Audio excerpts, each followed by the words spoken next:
Muy bien. ¿Dudas? Yo tengo una. Adelante. En lo que vimos en la semana pasada, Sí. en alguna parte se habla, bueno, no solo de, ¿cómo puedo decir? Del castigo del hombre por su pecado, Ajá. sino también de los animales. Ujú. ¿Qué pudieron haber hecho los animales para merecer el castigo? Mira, más que merecerlo, es como que la conciencia del hombre para entenderlo. Entender la gravedad, gravedad de su pecado. Al hombre se le había otorgado señorío sobre toda la creación, sobre todos los animales. Entonces, justamente derivado de ese pecado, es que afecta a todo lo que se le había dado. ¿Qué es lo que afecta a los animales? Por ejemplo, en los toros. Sino la condición depravada del hombre queriendo ver sufrir a un animal. ¿Sí? Es el pecado del hombre lo que los lleva a ello. ¿Qué es lo que iba a pasar también? Derivado del pecado, de la caída, ¿qué es lo que le dijo Dios? Una de las consecuencias a Adán es que ahora ya le iba a costar con el sudor de su frente el alimento. Y eso impacta en toda la creación, porque ahora ya le cuesta trabajo cazar, ya las plantas tienen espinas, ya no es lo mismo. Entonces todo es consecuencia de la misma caída y como consecuencia de la maldición que iba a afectar al hombre. Hoy por hoy debe de ser una conciencia para nosotros como seres humanos de que ese pecado existe y de la condición depravada del hombre que hay, ¿no? O sea, por ser hecho para el hombre, vamos a decir, para su beneficio, a la hora que el hombre cae, sí, todo lo que para él se había beneficiado, también de alguna forma afectó. Sí. No es que tengan una responsabilidad o una culpabilidad, ¿no? No, es pues como no. un pecado original para ellos. Sí, digamos una consecuencia de ellos, porque para ellos no es como tal, porque no hay pecado, porque no son seres morales, o sea, no pueden hacer bien y mal, pero sufren esa consecuencia de los verdaderos seres morales. ¿Sí? Claro. ¿Alguna duda más? Yo escuché algo que decía que no, es incorrecto decirle a una persona, Dios te quitó esto porque te va a dar algo mejor. Sí. ¿Y por qué? O sea, no entendí ahí. En el sentido como lo planteaban, ¿te acuerdas en la secta? Uh-huh. Que te decían, no, mira, si se te negó este trabajo es porque Dios tiene preparado uno mejor. Lo que pasa es que están sacando de contexto Romanos 8:28. Porque te decían, únicamente al que ama a Dios, todo le es a bien, ¿no? Uh-huh. Y entonces ya te ponían esos ejemplos. ¿Qué es lo que hacían? Descontextualizaban Romanos 8:28 de su contexto. ¿Por qué? Porque Romanos 8:28 te dice, y sabemos que a los que aman a Dios todas las cosas les ayudan a bien, esto es, a los que conforme a su propósito son llamados. Fíjate, el 29 empieza, porque, eso te une forzosamente esa idea con lo que viene. A los que antes conoció también los predestinó para que fuesen hechos conformes a la imagen de su Hijo. ¿Qué es lo que implica? Según en el estudio pasado veíamos como ese bien, todo lo es a bien, es un bien integral, es un bien en esencia de las cosas, no en apariencia. Y ellos te decían, es que todo es bien en apariencia. Muchas veces, un mejor trabajo, y más en los términos entendidos en la secta, pues era peor, porque te apartaba del día del Señor, te hacía más amoroso del dinero, etcétera, ¿no? Por mencionar algunas cosas. Entonces, no necesariamente iba a ser esa consecuencia. ¿Qué podía pasar? Sí hay veces que te niegan, por ejemplo, en el mismo ejemplo del trabajo, ¿no? Uh-huh. Te lo niegan y de repente te das cuenta, pues que te iban a pedir trabajar en domingos, uh-huh. Te iban a pedir hacer tranzas. Uh-huh. Entonces ahí sí, te va a doler quizás en el bolsillo, te va a costar más trabajo seguir adelante con el trabajo que tenías, pero vas a ser hecho más conforme a la imagen de su Hijo. ¿Sí? Sí, o sea, no ves más allá, porque también a mí me pasó eso, de que claro. Salgo del trabajo y yo dije, ¿qué voy a hacer con 2 niños sin trabajo? En uh-huh. la escuela, en la secundaria, y después te enteras de que fue mejor para ti. Claro. ¿Por qué? Claro. Porque la gente que se quedó trabajó a mucha presión y todos andaban enfermos de los claro.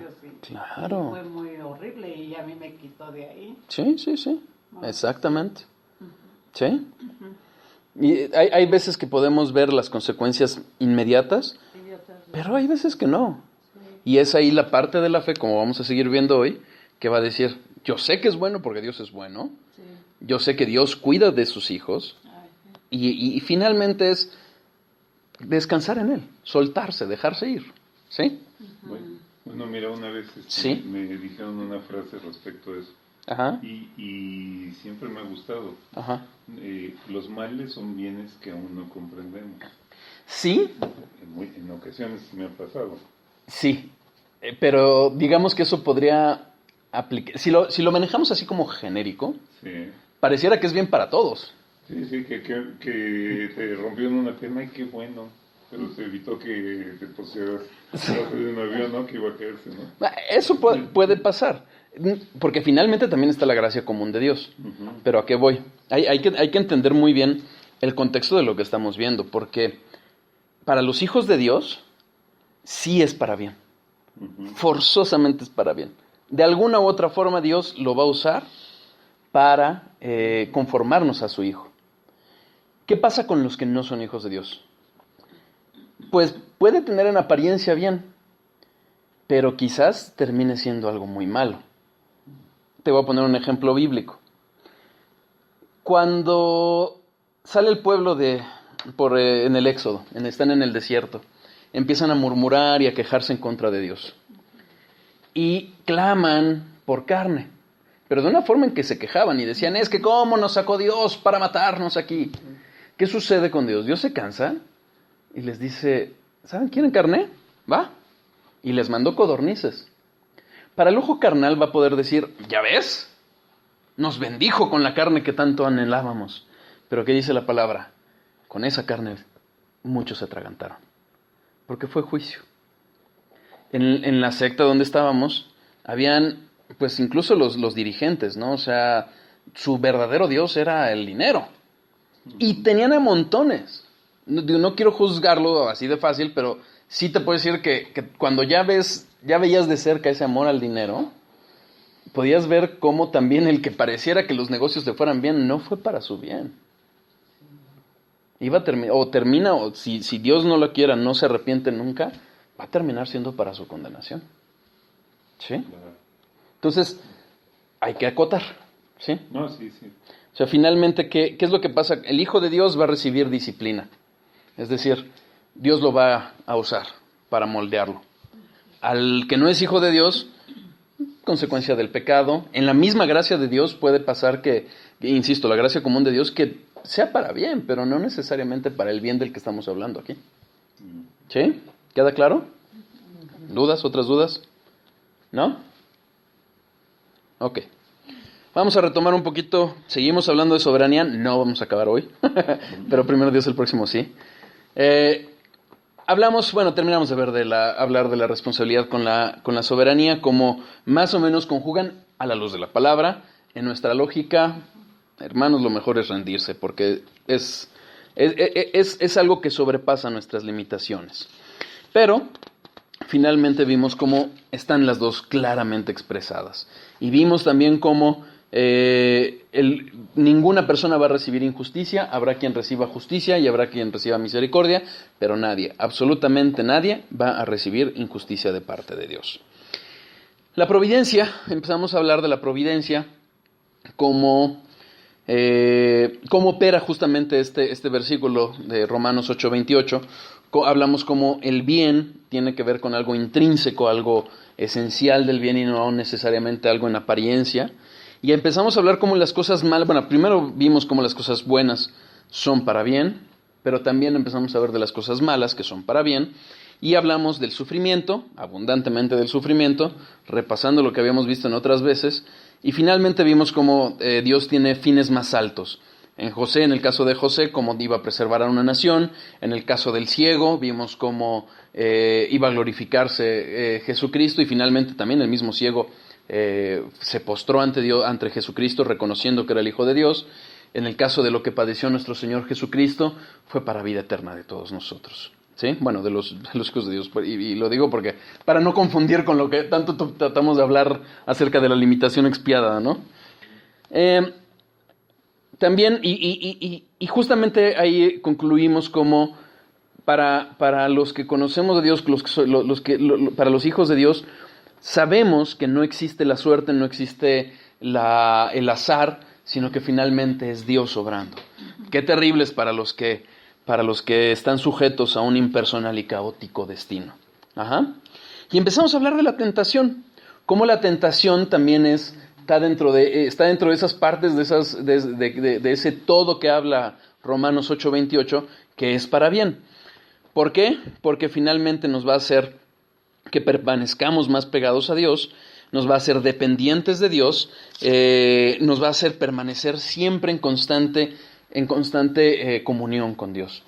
Y el último punto que vimos, justamente respecto a la tentación, es que la tentación la va a usar incluso Dios en los creyentes maduros para ayudar a otros. Vamos entonces a retomarlo ahí, Gálatas 6:1. ¿Dudas? Bueno, nada más Sí. concretizar un poquito. El sufrimiento para los que aman a Dios es para su bien. Sí. O sea, nos da gracia, como en el caso de Pablo de Tarso, ¿no? Uh-huh. Que tenía un aguijón que nunca he entendido bien que era el aguijón que tenía. Por estudios con base en Gálatas y en Efesios, pareciera... Hay tres versiones.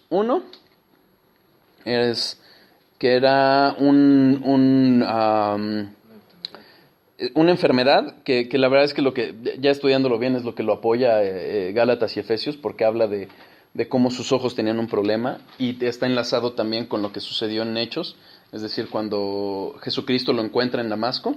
Ajá. Y nuevamente habla de oraciones y ayudas que le mandaron los hermanos respecto a ese problema que tenía con los ojos. Entonces, okay, el contexto bíblico nos indicaría hacia ahí. Hay quienes dicen que eran quien hablaban de él como falso maestro, y creo que el otro era la tentación. Pero finalmente sí, todo parece indicar, no es conclusivo, que eran los ojos. ¿Y qué es lo que hizo Dios? Dios le dio gracia para soportarlo, sobre todo consciente, como lo dice el mismo contexto en 2 Corintios 2, 7 y 8, era tal la revelación que iba a darle Dios a él, que usó ese aguijón para que no se enalteciera. Lo mantuvo humilde. ¿Sí? Entonces, sí, en su soberanía Dios hace conforme al propósito que tiene en nuestra vida. Totalmente. Porque Él tiene un propósito en nuestra vida, ¿no? Sí. Y entonces todo lo que Él hace es para eso, para nuestro... Y ese propósito está claramente revelado en Romanos 8:30. En 8:29, perdón. Hacernos conforme a la imagen de su Hijo. Que a veces nos usará para otros hermanos, sí. Que puede usarnos para hablarle a una persona, sí. Pero el primordial, ahí está. A sus hijos los va a conformar a la imagen de su Hijo Jesucristo. ¿Por qué? Porque si no, es que como decía alguien, ¿no? ¿Qué va a hacer alguien que ama el pecado en el cielo? ¿Qué va a hacer? ¿Qué va el pecado? Pues no va a estar en el cielo. Pues no, pero es un hecho. Pero el punto es ese, o sea, no va a amar estar en el cielo, no va a amar estar con Dios. Veía una discusión, un debate que había entre un teólogo y un ateo, y el ateo se quejaba y decía que era muy cruel el Nuevo Testamento porque era salvo por gracia y los demás se perdían. Le dijo el teólogo, ve a Cristo. No quiero. Pues, ¿para qué quieres que te force Dios a ir a donde tú no quieres ir? Ay, sí. Así es. Es que en la semana también pasó una cosa que... Sí te dije, no me acuerdo si te dije que con mi cuñado va a cumplir el domingo 73 años y me dijo, yo nada más le pido a Dios que me dé la oportunidad de vivir hasta los 80. Y me dijo, y le digo, pues ora, le dije yo, ora. Él no quiere leer la Biblia, se enoja si su esposa la lee, la está obligando a ir a la iglesia los domingos, o sea, cosas así.